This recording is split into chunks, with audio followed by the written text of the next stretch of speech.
Most people think business strategy is all about spreadsheets and, market share. Yeah, these sterile, high-level financial projections. It has Yeah. this very clean, almost mathematical image. Exactly. But then you actually get inside a room where the future of a company is being decided, and you realize it is almost entirely about human psychology. It really is. It's about unspoken resentments, deeply ingrained habits, and, well, finally confronting some really hard truths. Right. So today we have our hands on a leaked postmortem from a high-stakes corporate offsite, and it completely shatters that mathematical illusion. It's a fascinating read. What we're looking at is a completed 2.5-day strategic planning workbook, along with the post-session facilitator analysis. Yeah, and this comes from an advisory firm called Black Lake. They are breaking down the reality of an illustrative $3.24 million HVAC company called Summit Climate Solutions. Which is a great stand-in for so many businesses out there. Yeah. Because, the spreadsheets are really just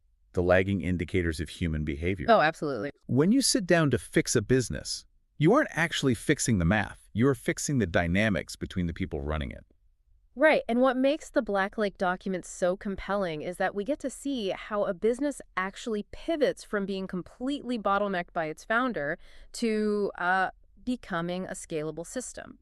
Okay, let's unpack this. To set the scene, you have to picture the company first. Yeah, Yeah. so Summit Climate Solutions is based in Columbus, Ohio.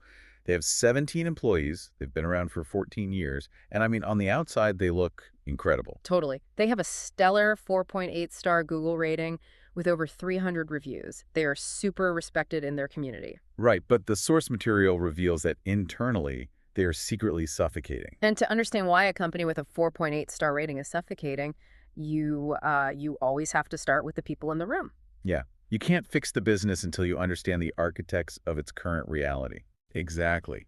So in this offsite, there are 4 key players locked in a conference room, and they perfectly represent the 4 archetypes you find in almost every growing business. Okay, so first up, you have Marcus Devane. He's the owner, the president, the visionary who built Summit from the ground up, but he completely refuses to let go. He is still jumping on service calls, overriding his managers, and just bottlenecking everything. It's like having a brilliant head chef who insists on not just cooking the food, but also seating the guests, pouring the water, and taking the credit card payments. That is a perfect analogy. I mean, the food might be great, but you are effectively starving the restaurant of any growth because there is only one of him.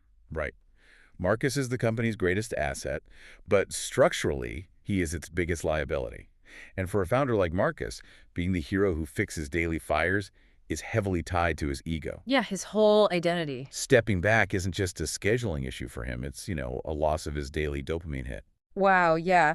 So then, sitting across from him, you have Diane Ruiz. She's the director of operations. She is fiercely organized, but the pre-work documents reveal that she has 14 critical operational processes that live entirely in her head. Which is terrifying for a business of that size. Diane is basically the company's human router.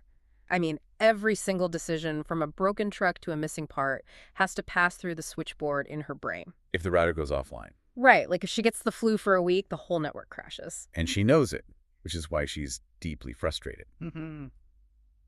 Next up, we have Tyler Marsh, the sales manager. He's the driver of the group. Very energetic, ambitious. Exactly. And he's been pushing for 2 years to expand into commercial maintenance contracts, but Marcus has largely ignored him. And then rounding out the table is Karen Hollis, the controller. She's the financial realist. Yeah, she has been there 12 years, and she knows the actual numbers, not just the ones Marcus likes to look at. Now, what I found really striking in the facilitator's notes was the pre-session alignment scores. Oh, yes. The alignment scores are so telling. Right. Out of a total possible score of 68, Tyler, the ambitious sales manager, comes in with a 53. He literally has the lowest score in the room. Which normally freaks owners out. Yeah. My immediate thought reading that was, well, Tyler is a flight risk. He's checked out. In a lot of organizations, a low alignment score is treated as a massive red flag. But the facilitator's analysis points out that a low score doesn't automatically mean Tyler is a bad fit. Oh, wait, really? Yeah, it is actually a map of his frustration. He isn't misaligned with the company's potential. He is frustrated by the lack of action on a massive commercial opportunity. Oh, that makes so much sense. When his commercial ideas are finally validated by the group on day one, his posture completely transforms. You know, if you are managing a team right now, it makes you wonder, is your lowest scoring, most difficult employee actually a bad fit, or are they just a high horsepower engine that you've kept stuck in neutral? That changes how you view employee friction entirely. It's such a great reframe. But before Tyler can run with his new sales strategy, the team has to deal with Karen. Right, because resolving personality tensions is only step one. Exactly. They cannot fix the business until they agree on the actual financial reality. Here's where it gets really interesting. Once they get into the numbers, Karen drops what is basically the turning point of the whole 2.5 days. The truth bomb. Yeah. So going into this meeting, the company's stated profit on the books was $178,200. That's a 5.5% net margin. And on a $3.24 million business, that feels somewhat comfortable. Right. But Karen looks around the room and reveals that this number is a total fiction It's an illusion created by how Marcus compensates himself. because he's taking a founder's draw, right? Yeah, exactly. Small business owners often take what is called a founder's draw or pay themselves an artificially low salary for tax purposes while letting the business cover their truck, their phone, maybe some meals. But from a strategic standpoint, that completely warps your understanding of the business's health. I mean, Marcus wasn't accounting for his actual labor at what it would cost to hire a CEO to do his job. Not at all. So Karen steps up and says, we have to normalize this. She factors in a real $90,000 market rate salary for the operational work Marcus is actually doing. And when she runs that math, that comfortable $178,000 profit plummets. Oh, yeah. The true economic profit is a razor-thin $88,000. That is a 2.7% margin. The mechanics of this are so crucial. Building a growth strategy on a fake 5.5% margin is like building a house on a sinkhole. Because you think you have room to make mistakes. Precisely.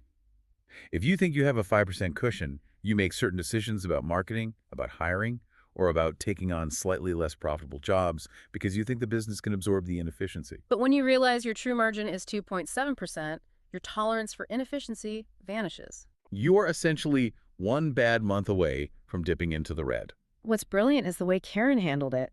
She didn't shame Marcus for the accounting. She just presented the data as a math problem. The facilitator noted that the room went dead quiet, I bet. and it instantly raised the quality of every single decision that followed. Because once that razor-thin margin is exposed, suddenly every risky operational habit they've ignored becomes a glaring emergency. You can't unsee it. Exactly.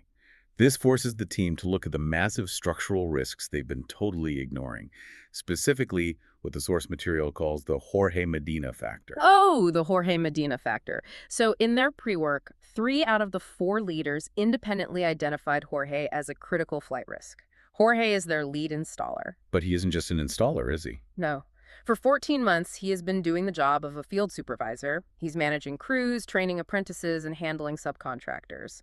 But he is still getting paid a technician's salary with a technician's title. Which is a huge vulnerability.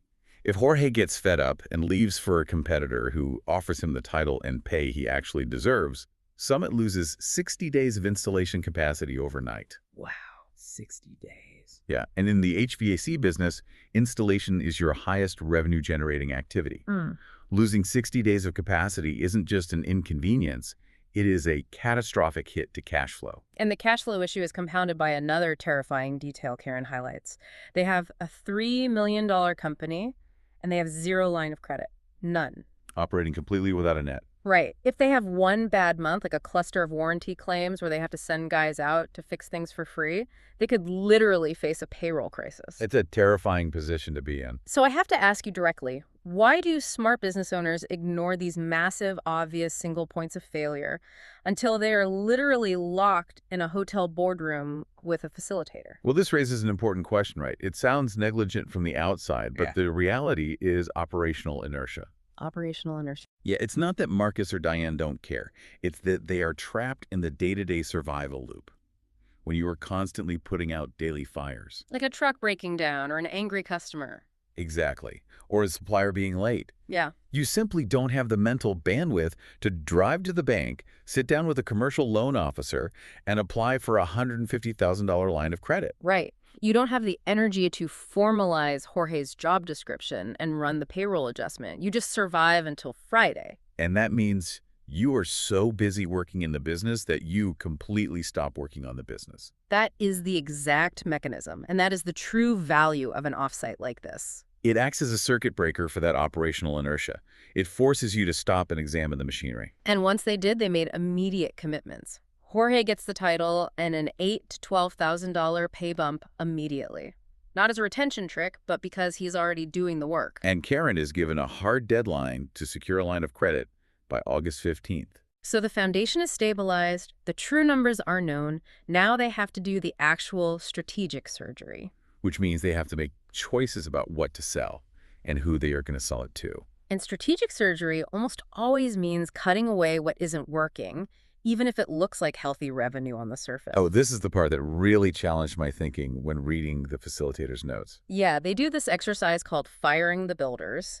They look at their numbers and realize that their new construction revenue, which is coming from 2 home builders, is bleeding them dry. But wait, the source material says this revenue is about $380,000? Right. Out of $3.24 million in total revenue? You're telling me they're just going to walk away from over 10% of their revenue? How does losing almost 400 grand make a suffocating business healthier? I know, it sounds crazy, but it comes down to the mechanics of working capital. The $380,000 looks great on the top line, but the builders operate on net 60 payment terms. Next 60. Yeah. This means Summit pays for the $5,000 air conditioning unit today. They pay their installation crew on Friday, but the builder doesn't actually pay Summit back for 2 months. So Summit is basically acting as a free bank for the builder. They are financing the builder's construction projects with their own cash. Exactly. Add in the constant construction delays that leave Summit's crews sitting around idle, and that huge chunk of revenue is barely breaking even, all while draining the cash they desperately need to make payroll. It takes immense discipline to look at top-line revenue and say no. Seriously. But they realize they have to cap new construction and phase it out to free up capacity for something much more lucrative, the Summit Comfort Plan. And this is where Tyler's frustration finally gets channeled into something productive. They shift their focus heavily toward maintenance agreements. Which have a massive margin, right? Yeah, these agreements have a 32% gross margin. The goal is to get 200 new signups in 12 months. Maintenance agreements completely change the valuation and stability of an HVAC business. Instead of relying entirely on things breaking, you are creating predictable, recurring revenue. It allows you to schedule work during the flow seasons, keeping your technicians busy in the spring and fall. But to get those 200 signups, they had to redefine what they were actually selling. During the Competitive Advantage workshop, they looked at their biggest rival, a company called AirTech. AirTech is 40% cheaper on maintenance contracts. 12%. Yeah, if you just look at price, Summit loses every single time. But when they dug into the data, a totally different story emerged. AirTech might be cheaper, but they have 28 one-star reviews, specifically complaining about misappointments. Oof. Customers are waiting around in the July heat and the technician just never shows up. Summit realizes they aren't competing on price, they're competing on reliability. Their own 300-plus reviews consistently praise them for showing up on time and honoring their quotes. So, they determine their competitive advantage is selling best certainty, a same-day response, and a 2-year warranty. This redefines the product entirely. When an HVAC system breaks in the dead of winter, or your house is 95 degrees in August, you don't care about saving $40 on a service call. No, you care about not freezing or melting. You are paying to guarantee that someone will fix your problem today. Tyler has this profound realization during the session. They aren't selling tune-ups, they are selling peace of mind. Certainty is the product. And that isn't just a marketing slogan, it changes the entire mechanics of their pricing power. When you realize you are selling peace of mind, you have the confidence to ask for the sale on every single service call. Because you know you are offering something the cheaper guys physically cannot deliver. It changes the way the technicians pitch the plan in the customer's living room. It's the difference between saying, do you want to buy our maintenance plan to keep your coils clean, versus do you want the guarantee that if this breaks down on the hottest day of the year, You skip the line, and we're here within 4 hours. Okay, so by the end of day 2, they have this amazing, clear strategy. They are firing the bad clients, they are selling certainty. Tyler is fired up. Right. But we've all been to these rah-rah offsites. The meeting ends, everyone goes back to the office, the emails pile up, and by day 30, it's like the meeting never happened. Oh, yeah. The facilitator calls this the post-session fade. It is the most common failure mode for any strategic plan. Yep. The workbook becomes a document that sits in a drawer because the underlying structure of the company hasn't actually changed. To prevent this, Black Lake builds what they call the accountability architecture. And this is where they have to systematically dismantle the Marcus bottleneck. They actually align authority with responsibility. Diane, who has been managing 10 technicians, finally gets true hiring and firing authority. She no longer has to ask Marcus for permission to run her own team. Exactly. And Tyler gets a $25,000 independent pricing authority. That specific number for Tyler is critical. It means he isn't losing commercial deals because he has to wait 3 days for Marcus to approve a discount.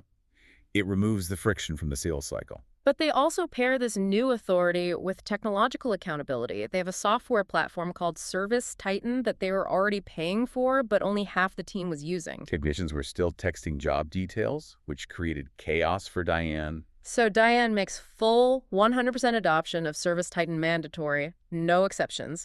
This forces those 14 undocumented processes out of Diane's head and into a system that anyone can follow. She is no longer the human router. But the absolute defining moment of day 3, the thing that proves this isn't just going to fade away, comes from Marcus himself. He agrees to ban himself from the weekly Monday morning execution stand-ups. He literally tells the team, not me, that's yours. And if I try to insert myself, someone in this room has my permission to call it out. So what does this all mean? If we connect this to the bigger picture, strategy isn't a document, it's a calendar. Wow, it's a calendar. Precisely. The rituals they set up are what matter. A weekly 30-minute stand-up run by Diane and Tyler, without Marcus there to override them. A monthly financial review where Karen presents the unvarnished numbers first, before any narrative or spin. These recurring meetings act as structural firewalls. They are specifically designed to keep Marcus from reverting to his old habits. If he isn't in the Monday stand-up, he physically cannot make impulse decisions about the schedule. Right. Bringing this directly to you, the listener, the lessons from this boardroom apply to almost any system you are operating within. It doesn't matter if you are running a $3 million HVAC business, managing a team at a tech company, or just trying to organize the workflow in your own household. Are you making decisions based on fake numbers because the real numbers, the true costs of your time and energy, are too uncomfortable to look at? Exactly. It requires immense self-awareness to admit you are the ceiling of your own organization. Are you holding on to control because it feels safe and because you like being the person who solves every problem, even though it's the exact thing preventing your system from growing? Until you address that, no amount of strategic planning will save you. You have to be willing to build a system that eventually doesn't need you. We often think we need a better spreadsheet, a slicker marketing plan, or a cleaner x-ray of the business. But usually what we really need is the courage to sit in a room, look at the people we work with, and tell the truth about what is actually happening. The operational math is actually the easy part. The human element, letting go of your ego, giving away authority, paying people what they are truly worth, that takes real bravery. So we'll leave you with a final thought to mull over today. Think about your own organization, your own team, or even your family structure. Think about the Jorge in your life. That silent pillar who is holding up a massive amount of weight, doing work way above their title or pay grade, just keeping the wheels turning while everyone else focuses on the big picture. What happens if they walk out tomorrow? Identify your Jorge and fix the system before they realize their own value somewhere else. That's a powerful takeaway. Thank you for joining us on this deep dive into the source material. We hope this look inside the boardroom encourages you to question your own strategic alignment and maybe start having those conversations you've been avoiding. Until next time.